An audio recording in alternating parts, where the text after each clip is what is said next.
Wow, great ना. It's so beautiful. तुम्हाला सांगते, पुन्हा पुन्हा येऊनही अजिंठ्याचं आकर्षण कमीच होत नाही. आणि माझ्यासारख्या जर्नलिस्टसाठी तर या अजिंठ्याच्या नाही, या अलिबाबाच्या गुहा आहेत. Gathering of shapes, designs, colours, निखळ चमत्कार. आणि हे सगळं मानवनिर्मित आहे ह्याच्यावर तर विश्वासच बसत नाही. पण मी तुम्हाला एका वेगळ्याच ठिकाणी घेऊन जाणार आहे. तिथे पण आपल्याला एक चमत्कारच बघायचा आहे. यायचं आहे तुम्हाला? चला तर मग.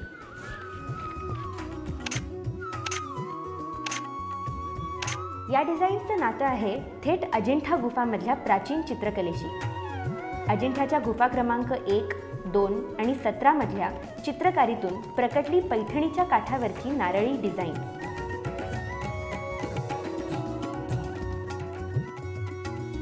पैठणीच्या पदरावर झळकणाऱ्या हुमा परिंदा, अजिंठा लोटस, अनारवेल या डिझाईन्स आजही अजिंठ्याच्या गुफा चित्रकलेत आढळतात.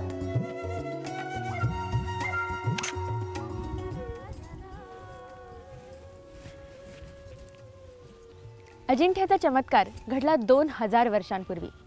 पण मी तुम्हाला जिथे घेऊन जाते ना, तिथे चमत्कार घडताना पाहतायत, अगदी आज सुद्धा. अजिंठ्याहून औरंगाबाद असेल साधारण 100 किलोमीटर. औरंगाबाद म्हणजे ऐतिहासिक वास्तूंचं माहेरघरच. तिथे बीबी का मकबरा आहे, जवळच देवगिरीचा किल्ला,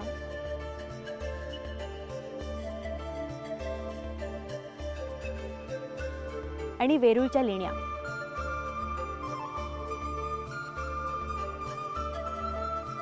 जलपुरवठा तंत्रातला ऐतिहासिक चमत्कार म्हणजे पाणचक्की आहे.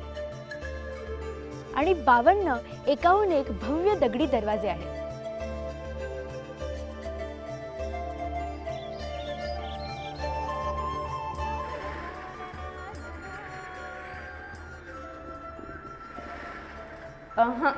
चुकला तुमचा अंदाज. आपण औरंगाबाद नाही तर आणखी पुढे चाललोय.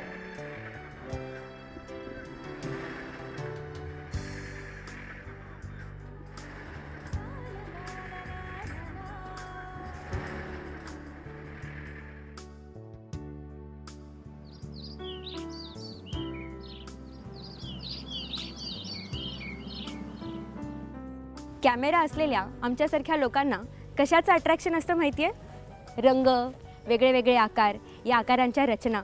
आणि हेच सगळं बघायला मी तुम्हाला घेऊन जाणार आहे. आणि हे सगळं अतिशय भरून टाकणार आहे आणि अद्भुत. चला.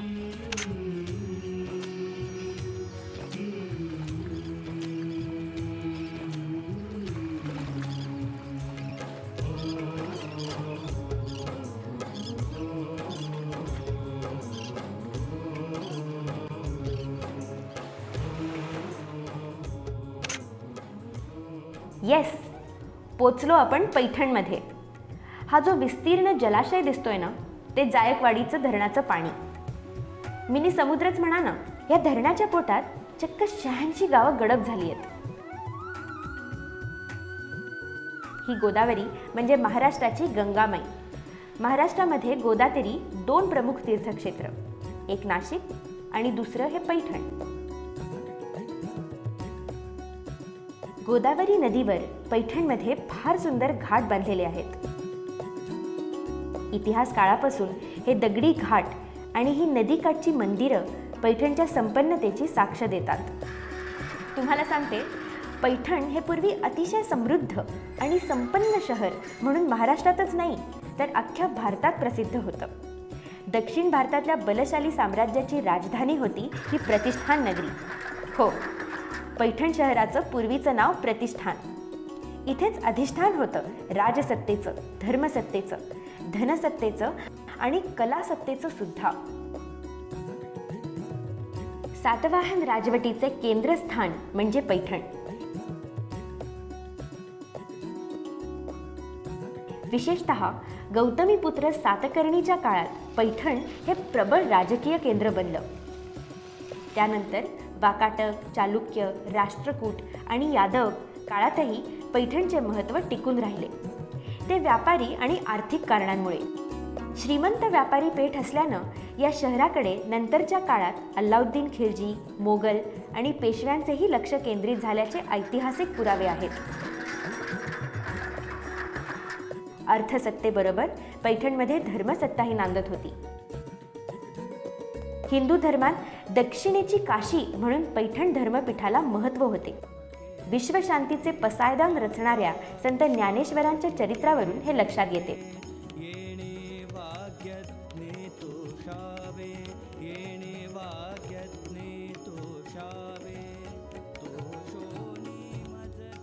हिंदू धर्माशिवाय जैन आणि बौद्ध धर्माचेही पैठण हे महत्त्वाचे स्थान म्हणून गणले गेले.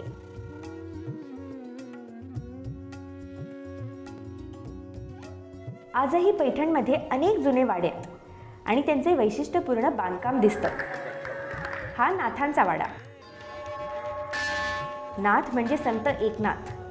एकनाथ नुसते संतच नव्हते तर समाजसुधारकही होते. आजही पैठणला नाथांचे पैठण म्हणूनच ओळखतात.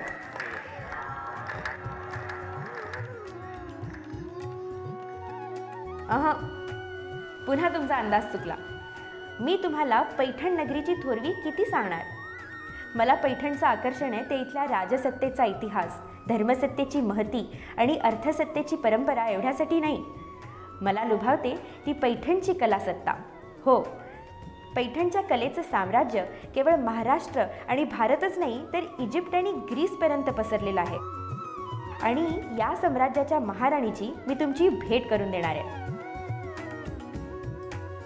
हीच ती कलेच्या साम्राज्याची महाराणी पैठणी, महावस्त्रांची स्वामिनी पैठणी, संपन्न आणि समृद्ध संस्कृतीचे प्रतीक पैठणी, रंग, रूप आणि स्पर्शाची अप्सरा पैठणी. अजिंठ्याहून निघताना मग मी तुम्हाला म्हटलं होतं की आपण एक चमत्कार बघायला चाललोय. या पैठणीमध्ये काय चमत्कार आहे सांगू. हिचा चमत्कार म्हणजे हा पैठणीचा पदर. रंगीत धाग्यांनी किती सुंदर डिझाईन्स केली आहेत ना. आता ही बाजू या पदराची दुसरी बाजू. तर सेम डिझाईन्स आणि सेम रंग पदराच्या दोन्ही बाजूला कधी पाहिलेत. हाच तर विणकामातला चमत्कार आहे. नॉर्मली कसं असतं की एका बाजूला डिझाईन्स जेव्हा असतात तेव्हा दुसऱ्या बाजूला धागे दिसतात, पण पैठणीचं मात्र तसं नाही. म्हणूनच याला म्हणतात विणकामातला चमत्कार.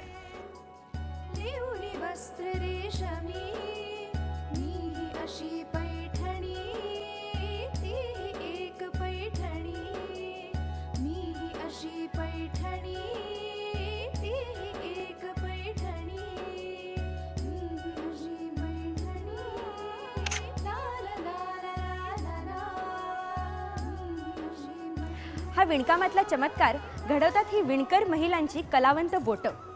पैठणी तयार कशी होते हे पाहणं एक फारच इंटरेस्टिंग प्रोसेस आहे, कारण तिचा जन्म जो होतो तो सुद्धा अगदी महाराणीच्या ऐटीत. कलेच्या प्रांतात पैठणीचं नाव आहे तिच्यावरच्या डिझाईन्समुळे. चला आपण बघूयात पैठणी तयार कशी होते ते. विणकामातला हा चमत्कार घडत असताना पाहणं म्हणजे आनंदाचा अनुभव. पैठणीचा रेशीम स्पर्श तयार होतो रेशमी धाग्यांमुळे. रेशमच्या कीटकांच्या अंड्यातून आळ्या बाहेर पडतात आणि 27 दिवसांनंतर तुतीचा पाला खाऊन पुष्ट झालेल्या आळ्या कोश तयार करतात. या कोशांपासूनच रेशीम धागा काढला जातो. या सगळ्या प्रक्रियेला साधारण 30 दिवस लागतात. एका रेशमाच्या किड्यापासून 1 किलोमीटर धागा मिळतो. खरंच फॅसिनेटिंग. धागा तर मिळाला. आता तुम्ही म्हणाल रंगाचं काय. पैठणमध्ये पूर्वी रंगा घाट नावाचा गोदातीरी एक स्वतंत्र घाटच होता. त्या घाटावर रेशमी धाग्यावरती प्रक्रियेचं काम चालायचं. आता सध्या पैठणी बनवण्यासाठी बंगलोरहून उत्तम प्रतीचं रेशीम आणलं जातं आणि नाशिक जिल्ह्यातल्या येवल्या गावी रंगाची प्रक्रिया केली जाते.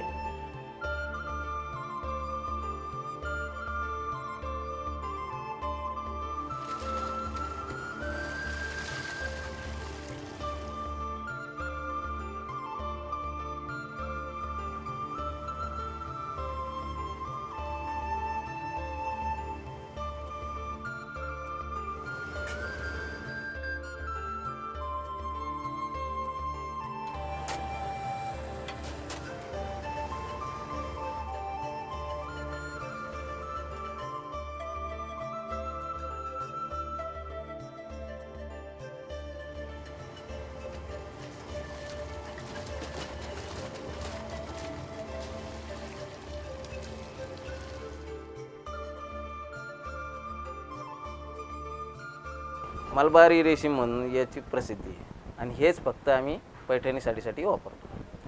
याची रंगणीची प्रक्रिया जी आहे त्याच्यामध्ये प्रथमतः आम्ही हे रेशीम घेऊन याच्यावरचा जो स्टार्च आहे तो काढतो. तो काढण्यासाठी आम्हाला पूर्णपणे पाणी गरम करावं लागते. त्याच्यामध्ये सोप, सोडा, हायड्रो हे सर्व केमिकल्स टाकून ते बॉईल करतात आणि बॉईल केल्यानंतर ते या पद्धतीने डिगमिंग करतात, म्हणजे वखार काढला जातो आमच्या भाषेत सांगायचं म्हणजे, आणि त्याची प्रक्रिया अशी तयार होते. हे झाल्यानंतर हे पूर्णपणे सफेद झाल्यानंतर आम्ही कलर पेस्ट करतो तयार आणि ती पूर्णपणे जे गरम पाणी असतं त्यामध्ये टाकून ज्याप्रमाणे ऑर्डर आलेली असेल, ज्या रंगाची आलेली असेल ते रंग आम्ही त्या कलर पेस्ट करून ती त्या टबमध्ये टाकून हे डिगमिंग केलेलं रेशीम त्यात टाकतो. ते पूर्णपणे शोषून घेतल्यानंतर त्यातलं कलर शोषून घेतल्यानंतर रेशमाला पक्केपणा येतो आणि रेशीम त्यानंतर ते या टाईपचे कलर्स तयार होतात. हे आडवाने म्हणजे वेफ्ट आणि हा वारपे उभार, हा उभा धागा असतो, हा आडवा धागा असतो. पैठणीसाठीच्या रेशीम धाग्यांचे रंग काय साधेसुधे असतील? छे छे, महाराणीचा थाट तो. महाराणी पैठणीसाठी फक्त नैसर्गिक रंगच वापरले जातात. रंग तयार करायचं सुद्धा एक शास्त्र आहे. केसर, गेरू, हळद, तुतीची पानं एकत्र कुटून त्याची वस्त्रगाळ पावडर तयार करतात, किंवा बाभळीची साल, बोरीची साल, हरसिंगारच्या काड्या पाण्यात उकळून त्यापासूनचा अर्क काढतात. रंग चमकदार दिसण्यासाठी त्यात हरभऱ्याची आंब, मीठ किंवा तुरटी टाकतात.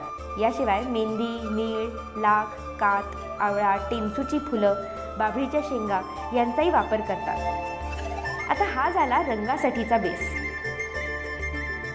प्रत्यक्ष रंगछटा तयार करताना तर प्राचीन काळापासून बुद्धिमत्तेचा, व्यवहार ज्ञानाचा आणि रंगदृष्टीचा उत्कर्ष बिंदू गाठला गेला. कशापासून आणि कोणकोणते रंग बनवले गेले याची यादी थक्क करणारी आहे. आता उदाहरणार्थ हेच पहा ना, काळी चंद्रकळा पैठणी. त्यासाठी रेशमाच्या धाग्यांना काळा रंग द्यायचा आहे. मग मगाशी पाहिलेला बेस आधी तयार करून घ्यायचा आणि मग एरंडेल तेलाच्या दिव्याची काजळी त्यात घालायची. नैसर्गिक काळा रंग तयार. वेगवेगळ्या रंगांच्या छटांसाठी निसर्गातली पानं, फुलं आणि फळं यांचा वापर करणारे हे निसर्गमित्र कलाकार. या सगळ्या अज्ञात संशोधक कलावंतांना माझा कुर्णीसाद. त्यांनी निर्माण केलेल्या पारंपरिक पैठणींना रंगांवरून नावं पडली आहेत, म्हणजे काळी चंद्रकळा, गुजरी, पसिला, मोतिया, मोरपंखी, गुंज, क्षीरोदक, फेरोज अशा कितीतरी. प्रत्यक्ष रंगाचं जेव्हा माझ्या रिसर्चमध्ये स्टडी केला तेव्हा असं लक्षात आलं की बऱ्याच साड्या ह्या विणकरांकडे परत आल्या होत्या. त्यांची तक्रार अशी होती की ड्रायक्लिनिंगमध्ये सुद्धा रंग ब्लीड होतो. तर त्याच्यावर सोल्युशन म्हणून मी रिसर्चमध्ये त्यांना प्रशिक्षण दिलं आणि ॲसिड डायजनी एक विशिष्ट सायंटिफिक मेथडनी परफेक्ट शेड कशी मिळेल त्या दृष्टीने प्रयत्न करून त्यांना शिकवण्याचा प्रयत्न केला आणि त्यांनी ती कला आत्मसात केली. तसंच नैसर्गिक रंगांनी सुद्धा कशी रंगणी करावी हे पण त्यांना मी शिकवण्याचा प्रयत्न केला. कारण पैठणमध्ये पूर्वी जे धागे रंगवले जात असत ते नैसर्गिक रंगांनी रंगवले जात असत.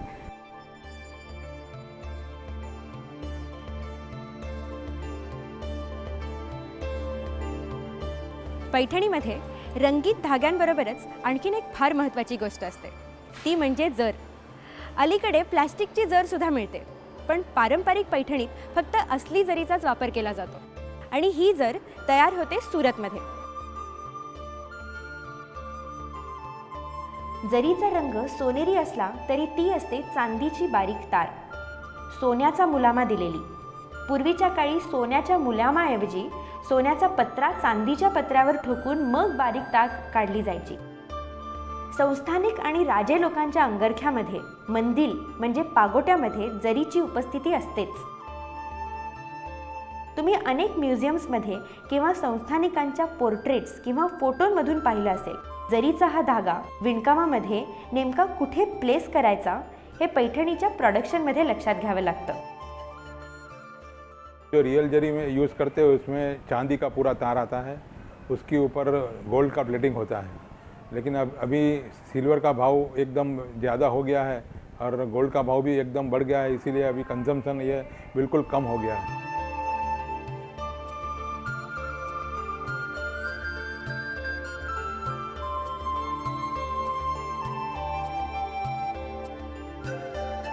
पैठणीला जी झळाळी येते, जो रिचनेस येतो, तो या रंगवलेल्या रेशीम धाग्यांमुळे आणि अस्सल जरीमुळे. पारंपरिक पैठणीचा जन्म होतो हातमागावर. त्यासाठी रेशीम धाग्यांच्या लडी उलगडून खुंट्यांना बांधावी लागते.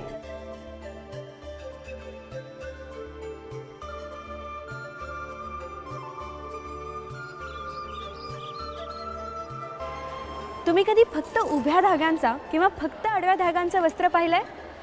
It is impossible having such a piece of cloth. प्रत्येक हातमागावर एक उभा धागा असतो आणि एक आडवा धागा. उभा धागाला म्हणतात ताणा आणि आडव्याला बाणा. तर हा उभा धागा कोणत्या रंगाचा आणि आडवा धागा कोणत्या रंगाचा ह्याच्यावर ठरतो पैठणीचा रंग आणि डिझाईनसुद्धा.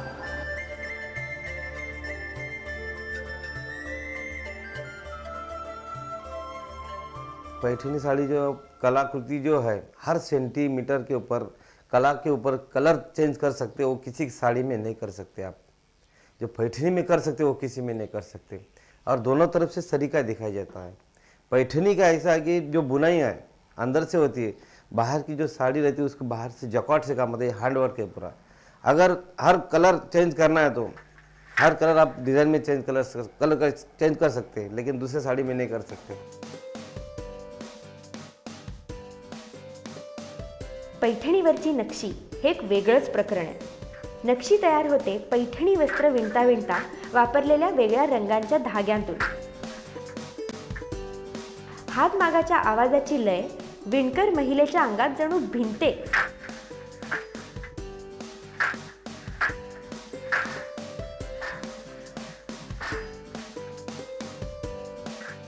आणि बोटं फिरू लागतात धाग्यांवरून. एखाद्या कुशल वादकाने संवादिनीवरून बोटं फिरवताच मधुर स्वरांची निर्मिती व्हावी, तशीच मधुर निर्मिती या विणकर महिलांच्या कलावंत बोटांमधून आकारास येते.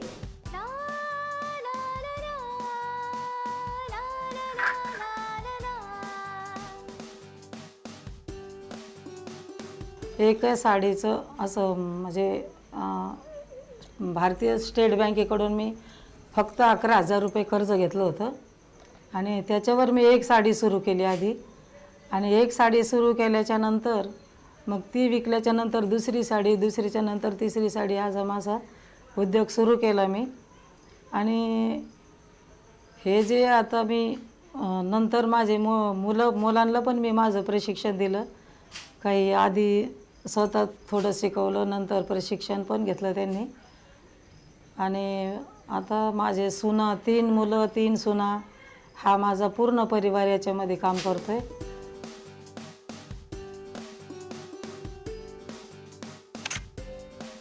पैठणीमध्ये अलीकडे बरीच नवीन नवीन डिझाईन झाली असली तरी पारंपरिक पैठणीची मात्र काही ठराविक डिझाईन्स असतात. म्हणजे नारळी, आकृती, जाळीदार पंखा, कमळी असे काही ठराविक प्रसिद्ध पारंपरिक डिझाईन्स आहेत. पैठणीच्या पदरावरची तर डिझाईन्स करत असताना अज्ञात प्राचीन कलावंतांच्या प्रतिभेला तर बहर आलेला दिसतो.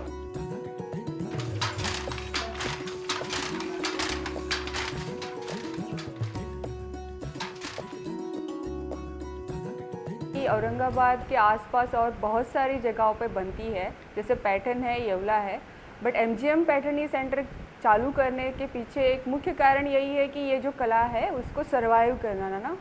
और यहाँ पे हमने थोड़ा सा चेंज ऐसा किया है, जैसे पैठर्नी हर जगह पर तो रेगुलर पल्लू में मिलता है. पैठर्नी बोलने के बाद उसका पल्लू एक टिपिकल मोर या फिर पैरट के सिंबल से, एलिमेंट से बनता है, जैसे पैसली है. बट हमने यहाँ पे उसको कस्टमाइज़ किया है. जैसे ओरिजिनल डिज़ाइन MGM से निकलेगा और वो यहीं पे रेडी होगा, तो वो डिज़ाइन कहीं और पे रिपीट नहीं हो सकता, ताकि हम यहाँ पे पैठर्नी को कस्टमाइज तरीके से दे सकते हैं.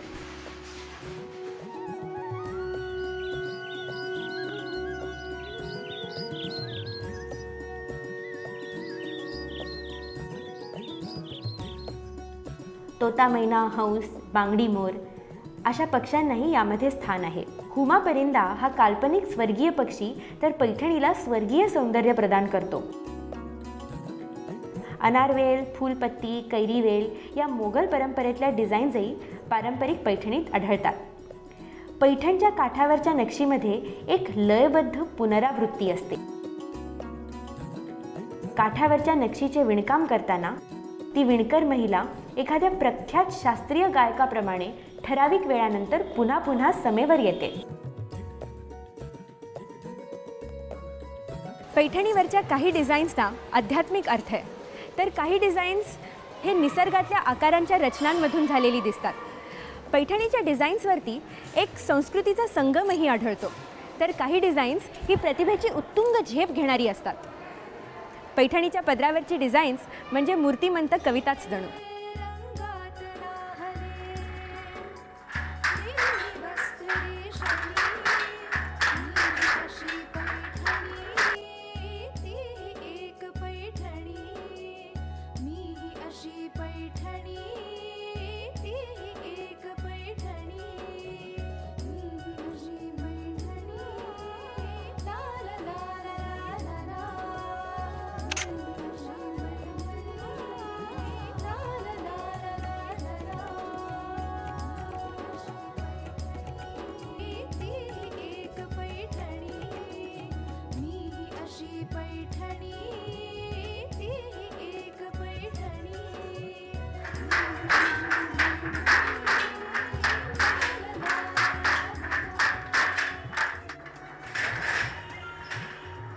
किती सुंदर साडी आहे काका. तुम्ही याबद्दल मला सविस्तर सांगाल? आपण तिथे बसूयात, ठीक आहे? चला. माझे लहानपणापासून पिढी जो धंदा आहे आमचा, ही 4थी पिढी आमची. 1995 साली आमच्या वडिलाला शंकरदयाळ शर्मांनी नॅशनल अवॉर्ड दिलेला आहे.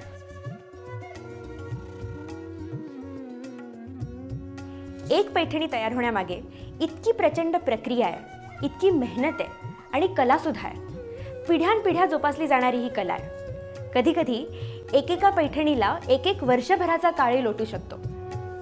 आता या सगळ्या प्रक्रियेची, या मेहनतीची, या कलेचं मोल कसं ठरवणार? मला वाटतं याचं मोल करणं खरंच अवघड आहे.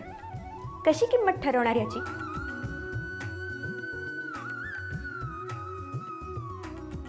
पैठणी विणणाऱ्या एका महिलेच्या घरी जाऊयात आपण. तिथे एक वेगळीच बाजू समजेल आपल्याला.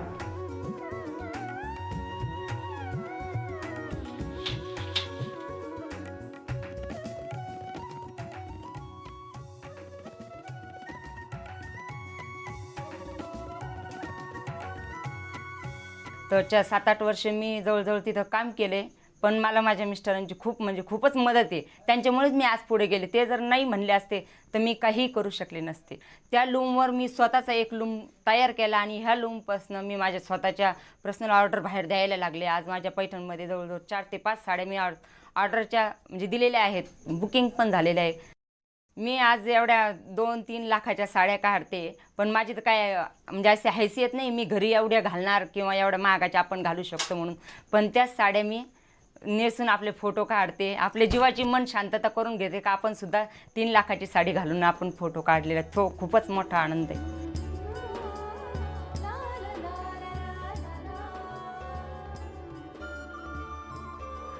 इतिहास काळापासून पैठणीनं सोनार, रंगारी, विणकर, साडी अशा अनेक समाज घटकांना सामावून घेतलं आणि पैठणची सावकारी सुद्धा पैठणीमुळेच भरभराटीला आली.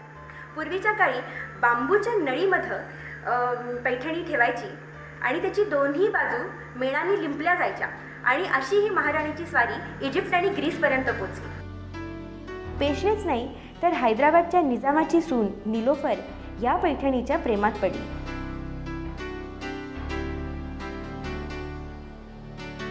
हैदराबादच्या सालारजंग म्युझियममध्ये आजही बांगडी मोर डिझाईनची पैठणी मानाने मिरवते.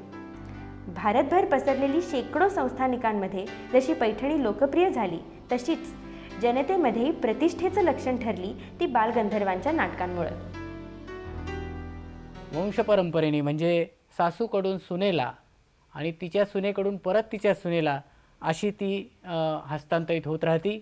जशी ही पैठणी हिने वापरली तशी हिचीसुद्धा अशी अपेक्षा आहे की हिची सूनसुद्धा आल्यानंतर तिने ही साडी वापरावी अशी तिचीसुद्धा मनापासून इच्छा आहे. आणि ही आमच्या पैठणची, आमच्या घराण्याची ही परंपरा आहे. महाराष्ट्रातल्या प्रसिद्ध लोककलांपैकी लावणी आणि उच्चभ्रू समाजातली लग्न, बारसं, मंगळागौर, हळदी कुंकू अशा इतर सणासमारंभांना पैठणी ही एक प्रेस्टीज सिंबल बनली.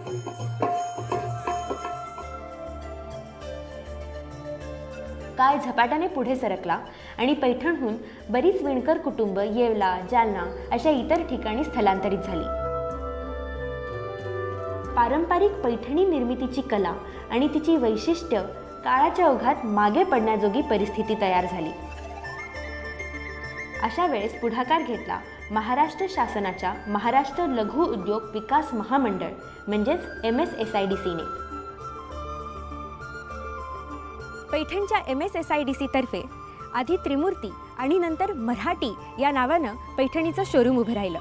पारंपरिक पैठणी निर्मितीच्या कलेला प्रोत्साहन देण्यासाठी इथे ट्रेनिंग कोर्सेस सुरू झाले. महिलांचे आरोग्यविषयक प्रश्न लक्षात घेऊन त्यांच्यासाठी उपाययोजना सुरू केल्या आणि मुख्य म्हणजे पैठणीचं मार्केटिंग सुरू झालं.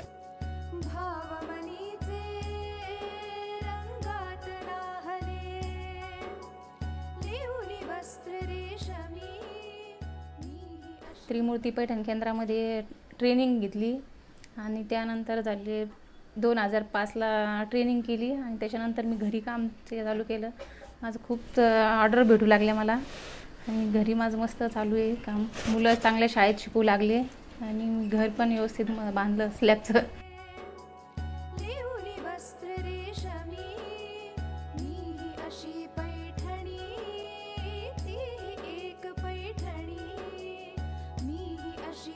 MSSIDCचं दिल्लीचं शोरूम देशाच्या राजधानीत पैठणीचा गजर करू लागलं.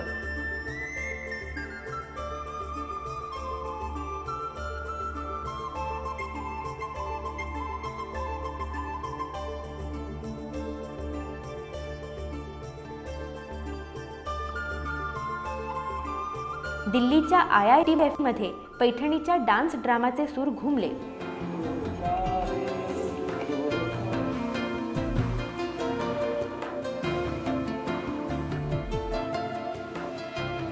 अनेक राष्ट्रीय आणि आंतरराष्ट्रीय प्रदर्शनांमधून पैठणीचे स्टॉल लागले.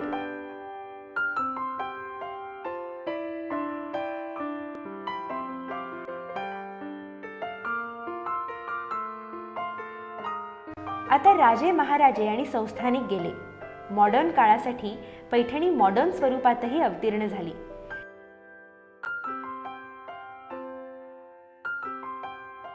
आणि महात्माजींचा उद्देश हा होता की जोपर्यंत खेडी स्वयंपूर्ण होणार नाही तोपर्यंत भारताचा किंवा देशाचा विकास होणार नाही. अशावेळी जर आपण तंत्रज्ञान अजून विकसित केलं त्या मशीनमध्ये तर प्रोडक्शन कॉस्टही कमी झाली, लवकर झालं. जर त्या लोकांनी पैठण आहे तर अशावेळी आम्ही विनंती असे करेल MSSIDC घ्या किंवा ह्या ज्या वेगवेगळे ऑर्गनायझेशन की त्यांनी जर त्या ठिकाणी भेट करून किंवा त्यांचं हे काम आहे.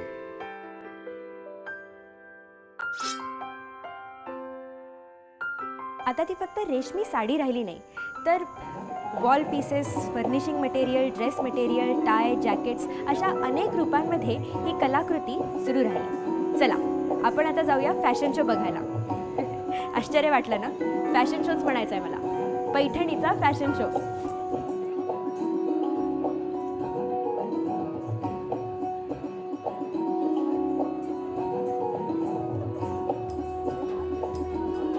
हा आहे सळसळत्या वस्त्रांचा उत्सव, रंगाचा, रचनेचा आणि नक्षीचा मेळा, संस्कृतीचा मानबिंदू आणि इतिहासातल्या सुवर्ण क्षणांची उजळणी. ह्यात इतिहास आहे, कलाकुसर आहे, निसर्ग आहे आणि कल्पनेची भरारी देखील आहे. रंगांची उधळण, महावस्त्राची ऐट आणि संस्कृतीचं दर्शन. महिला शक्तीची मेहनत आणि कौशल्याचं प्रतीक म्हणजे पैठणी. नव्या पिढीशी नातं जोडायला उत्सुक पैठणी. सौंदर्याची मेजवानी, महावस्त्रांची महाराणी पैठणी. मी अशी पैठणी.